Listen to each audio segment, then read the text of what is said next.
The church was filled, yet no one felt safe. Every seat was occupied by men who ruled streets with violence, money, and fear. Italian mobsters, Harlem kingpins, street generals, each dressed in black, each pretending to mourn, but in reality calculating their next move. This wasn't just a funeral, this was a battlefield without guns. Bumpy Johnson was dead, and Harlem had just lost its crown. Everyone knew what followed death in the underworld: chaos, betrayal, blood. Whoever claimed power next would decide the future of Harlem's streets. Then, without warning, the heavy church doors opened. The sound echoed louder than any gunshot. Heads slowly turned, conversations died instantly. A man walked in alone, calm, unbothered, almost invisible. Frank Lucas. No entourage, no bodyguards, no fear in his eyes. What truly stunned the room wasn't his entrance, it was what he carried. A briefcase, neat, heavy, purposeful.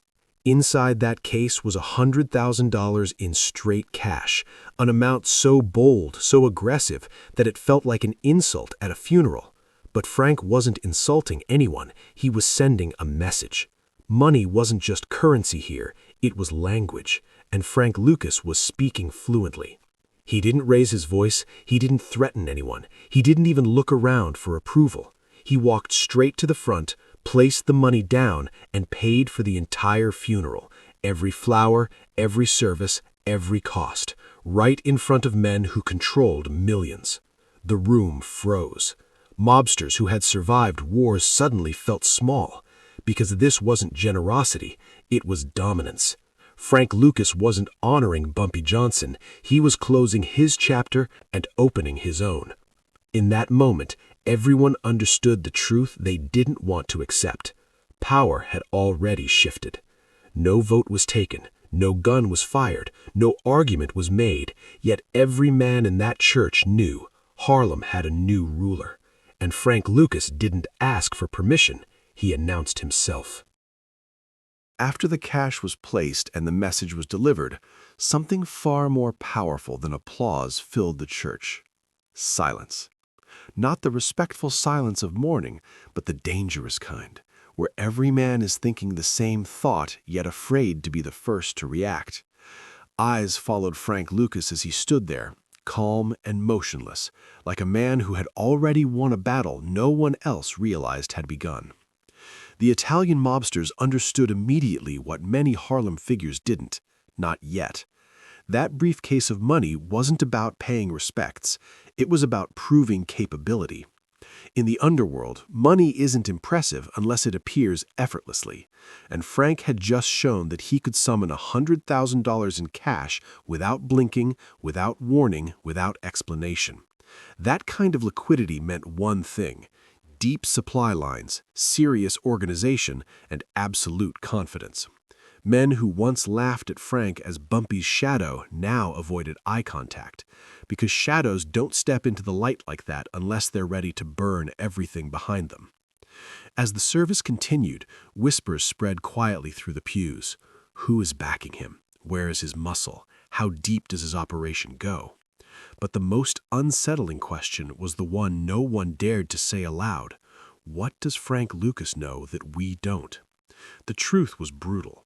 Frank knew the system was slow, arrogant, and predictable. He knew the old bosses were addicted to tradition, to middlemen, to inflated prices and sloppy networks. And he knew he could destroy all of it by doing the unthinkable, cutting everyone out. As the coffin was lowered and the final prayers were spoken, alliances were silently reconsidered. Loyalties began to shift without a single conversation. No threats were made that day, no blood was spilled, yet something irreversible had happened. Power had changed hands in the cleanest, coldest way possible. Frank Lucas walked out of the church the same way he walked in, alone, unbothered, invisible to cameras but unforgettable to criminals.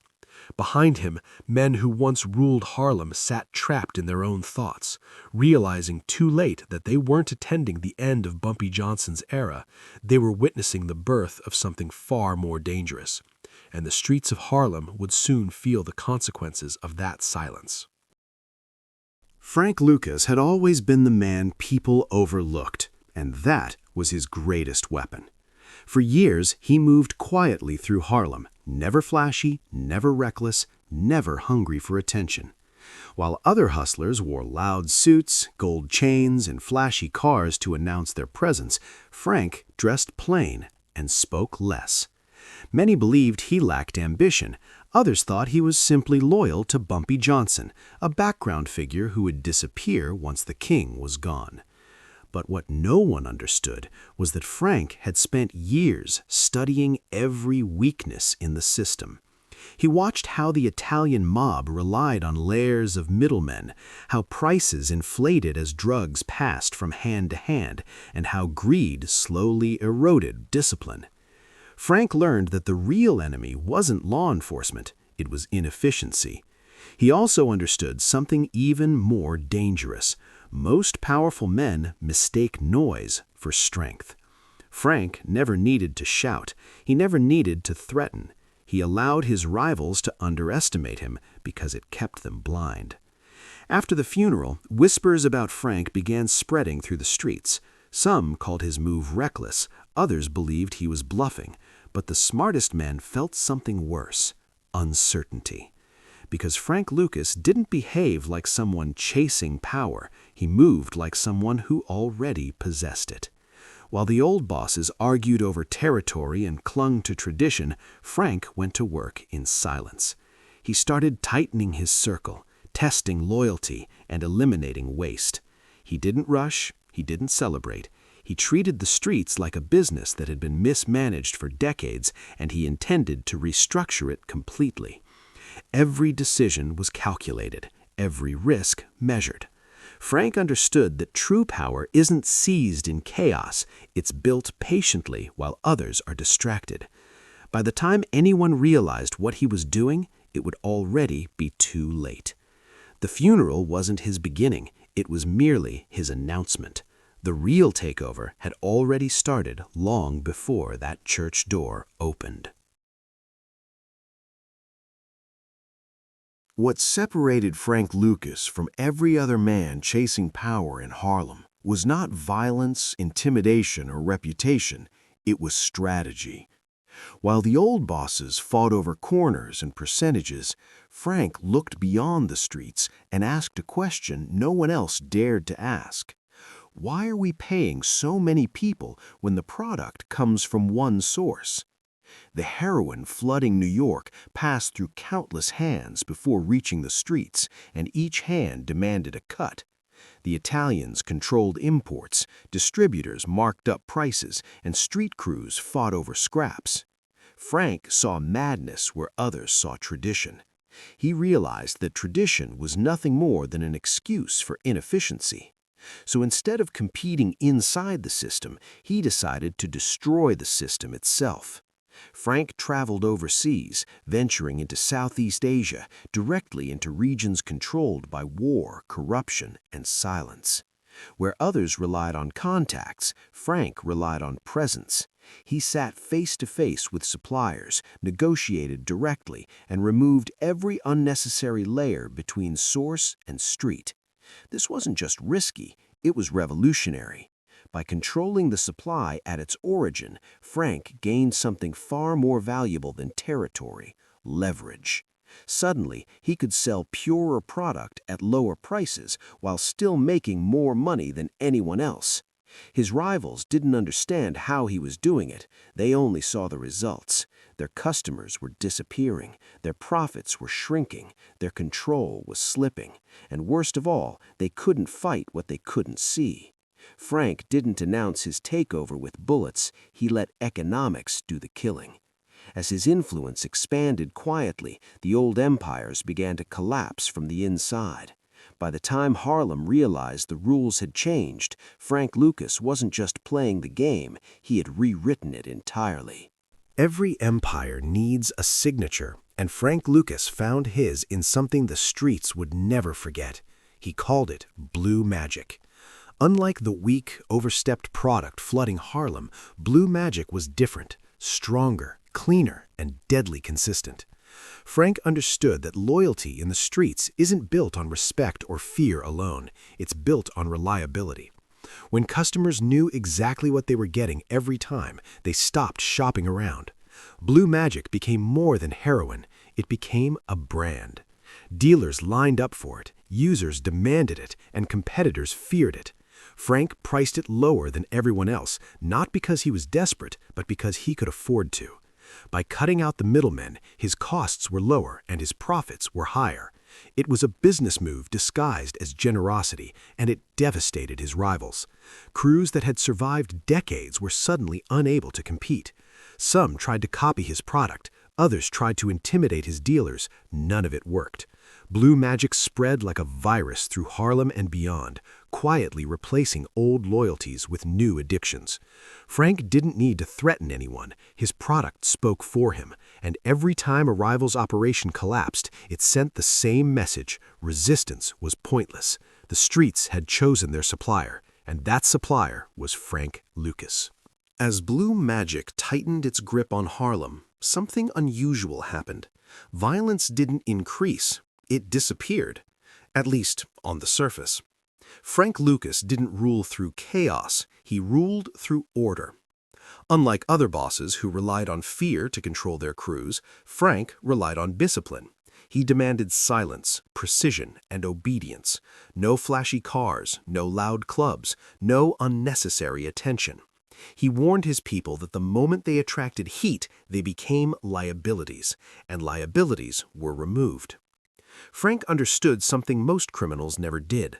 The loudest man in the room is usually the weakest. So while rivals fired shots to prove dominance, Frank lowered prices, increased purity, and expanded territory without firing a single bullet. His network grew quietly, spreading beyond Harlem into other boroughs and then other cities. Law enforcement struggled to understand how one man could control so much without visible warfare. The truth was simple. Frank had turned crime into a corporation. Every role was defined, every mistake was punished, every success was rewarded. He paid his people well, kept them loyal, and made sure betrayal was never worth the risk.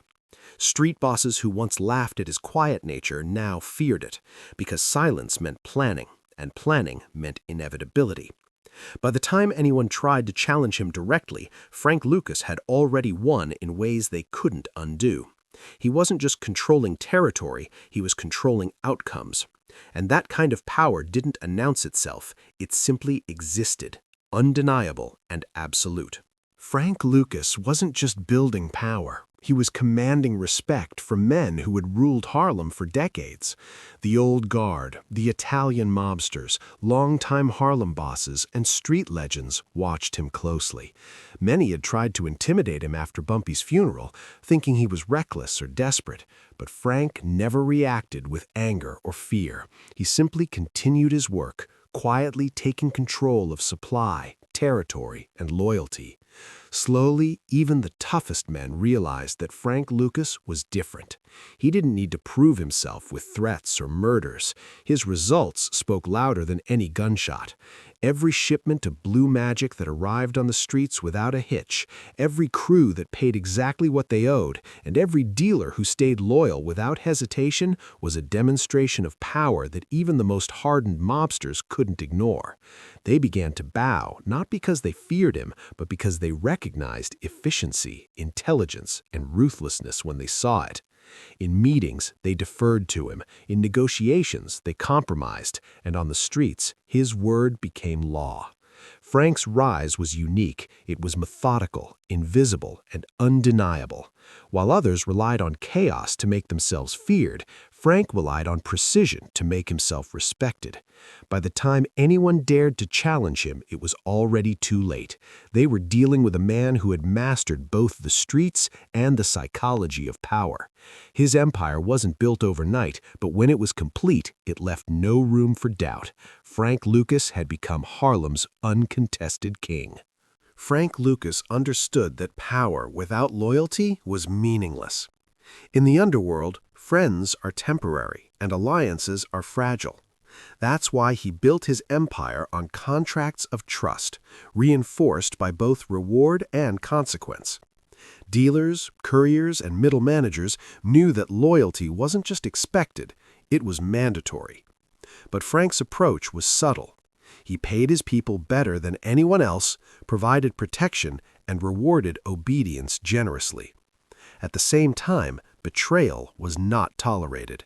Even a single act of disloyalty could mean exile, loss of income, or worse. He didn't need public executions to maintain control. The knowledge that Frank Lucas monitored every operation, every shipment, every payment was enough to keep fear and respect in balance. Many mobsters relied solely on intimidation, but Frank relied on certainty. When a dealer knew he could count on both protection and punishment, the choice became simple. Loyalty was safer, smarter, and more profitable. Over time, this method created an army of allies who were not motivated by fear alone. They were motivated by survival, profit, and understanding that Frank was always several steps ahead. In a world where chaos often reigned, he brought structure. And that structure wasn't just a benefit, it was a weapon. Those who tried to cheat, steal, or challenge him learned quickly that loyalty to Frank Lucas wasn't optional. It was a law enforced quietly, efficiently, and irrevocably. By the mid-1960s, Frank's name wasn't just whispered in Harlem. It was respected, feared, and revered. And every action he took was calculated to maintain that delicate balance between loyalty and power. Frank Lucas's genius wasn't just in controlling the streets, it was in outsmarting everyone else, including law enforcement. While other drug lords relied on secrecy alone, Frank treated the entire operation like a corporation, with logistics, finance, and risk management at its core. Every shipment of heroin he imported, every distribution route he established, was planned with precision. He bypassed the middlemen who inflated prices and drew attention, arranging direct connections overseas that virtually no one else dared to touch. His competitors, who had relied on intimidation and violence to control territory, were blindsided. They couldn't figure out how Frank kept growing without a single high-profile shootout or flashy display of power. Meanwhile, the police and federal agents struggled to pin him down. They saw the results, money flowing, drugs on the streets, but Frank's operation was almost invisible. He understood that visibility was the enemy, and he built layers of protection around every corner of his business. Couriers were carefully vetted, front businesses laundered money efficiently, and every transaction was designed to avoid suspicion. But Frank didn't just rely on logistics, he also used psychology. He understood that people, both criminals and law enforcement, often made mistakes when pressured. By controlling timing, perception, and incentives, Frank manipulated rivals into fighting among themselves, wasting energy while he quietly expanded his empire. Mob bosses who once mocked him now watched from the sidelines as he outmaneuvered them at every turn. And the law, no matter how eager or aggressive, couldn't keep up with a man who always anticipated the next move. This was Frank Lucas's brilliance. He didn't just play the game, he redefined it, making everyone else play by his rules, even if they didn't realize it yet. By the time the first wave of law enforcement investigations reached Harlem, Frank had already shifted his empire into untraceable territory. Dealers were loyal, profits were high, and rivals were weakened from their own mistakes. In the dangerous world of drugs and crime, Frank Lucas wasn't just surviving, he was untouchable, a step ahead of everyone, and proving that intelligence, strategy, and patience could conquer fear, violence, and tradition simultaneously. Every move he made sent a message. If you wanted to challenge Frank Lucas, you weren't just risking your life, you were risking everything you thought you knew about power itself.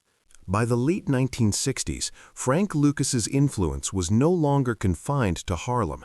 It stretched beyond New York City, quietly reshaping the drug trade across multiple states.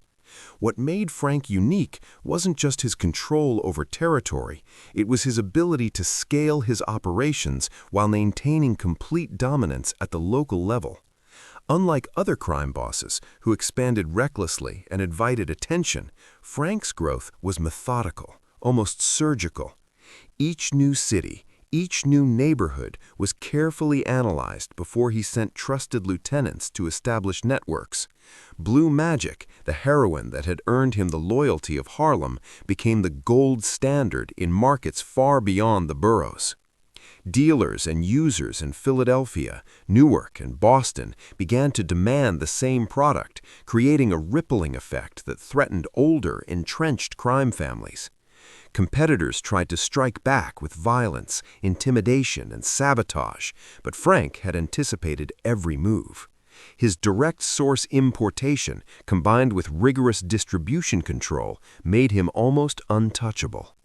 He was not just supplying drugs, he was setting industry standards, controlling quality, consistency, and price in a way no one else could. Meanwhile, he continued to cultivate loyalty among his people. Each courier, manager, and street-level dealer knew their value and the consequences of betrayal.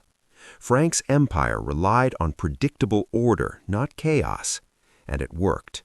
Law enforcement, overwhelmed by the speed and efficiency of his network, could barely trace the origins of Blue Magic. Even mob rivals began approaching him with offers of temporary alliances, recognizing that Frank's rise wasn't just unstoppable, it was intelligent, precise, and inevitable. At the same time, Frank remained invisible in plain sight. He didn't flaunt his wealth or power. No limousines paraded the streets, no extravagant mansions broadcasted dominance.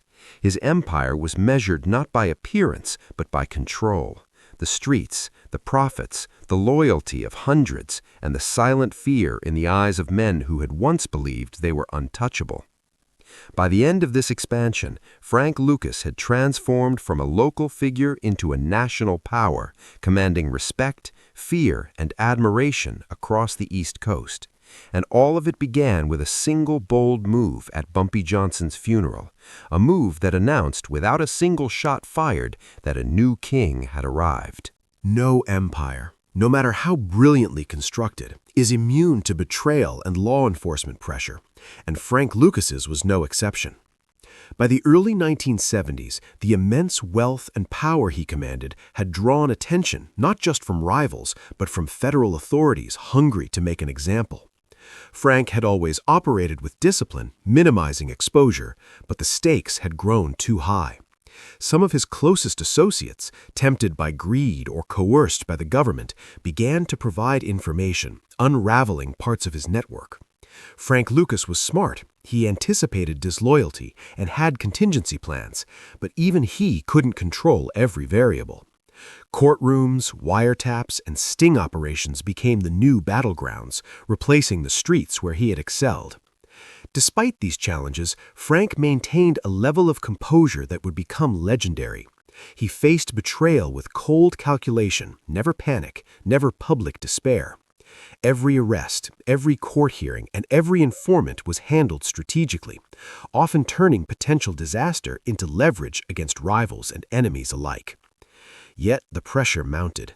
The media painted him as a criminal mastermind, law enforcement pursued him relentlessly, and old enemies waited for any misstep. Frank's empire began to shrink, not due to lack of skill, but because the environment had changed. The streets, once under his precise control, were now infiltrated by government agencies and rival crews seizing opportunities. But even in apparent decline, Frank taught the world a lesson about power, intelligence, and resilience. His ability to rise from nothing, challenge the entrenched system, outmaneuver rivals, and survive multiple threats became a blueprint for criminal strategy. More importantly, his story proved that true influence isn't just about fear, it's about vision, foresight, and the audacity to redefine the rules of the game. By the time he faced his eventual convictions, Frank Lucas had already secured a legacy that would outlive him. Harlem and the broader criminal underworld would never forget the man who walked into a funeral with $100,000 in cash and made every mobster bow. He had shown that one bold move, coupled with intelligence and patience, could change everything, creating a legend far beyond the streets he once ruled. Frank Lucas's story did not end with prison walls or faded headlines. It ended with a legacy that redefined the American underworld. The man who once walked into Bumpy Johnson's funeral carrying $100,000 in cash had proven that power is not measured by violence alone, but by vision, strategy, and timing. In the years after his arrest and eventual release, the streets continued to whisper his name, not with fear, but with a mixture of awe and respect. Every drug lord who tried to emulate him learned the same lesson: control the supply, respect loyalty, and plan 10 steps ahead. Frank had not simply built a business, he had engineered an empire, complete with the efficiency of a corporation, the loyalty of a family, and the silent dominance of a king who never needed to boast. His rise from poverty to unmatched influence became a symbol, showing that intelligence and audacity could overcome tradition, hierarchy, and fear. Even Hollywood eventually took notice, attempting to capture his life on screen, but no movie could fully portray the subtleties of his genius. The true story of Frank Lucas lay in the details, the way he quietly reshaped Harlem's underworld, the way he earned respect without raising a gun, and the way he remained several steps ahead of enemies, friends, and law enforcement alike. His life also carried lessons beyond crime: discipline, patience, foresight, and the ruthless efficiency of decision-making. These were principles that, if applied differently, could create success in business, politics, or life itself. Frank Lucas had walked a dangerous path, making enemies and allies in equal measure, yet he emerged immortalized, not for the crimes themselves, but for how he changed the game. The streets, the courts, the world of organized crime, they all remembered the audacity of a man who refused to bow, who walked into a funeral with a briefcase full of cash and in one bold act announced, "I am in charge now." His empire would eventually crumble under law enforcement and betrayal, but the legend endured. Every mobster, dealer, and street figure who came after him would inevitably look back at Frank Lucas and understand one undeniable truth: real power doesn't demand recognition, it commands it, silently, efficiently, and irrevocably. And that is why decades later, the name Frank Lucas is still whispered in awe, a symbol of audacity, intelligence, and the untold legend of Harlem's most cunning king.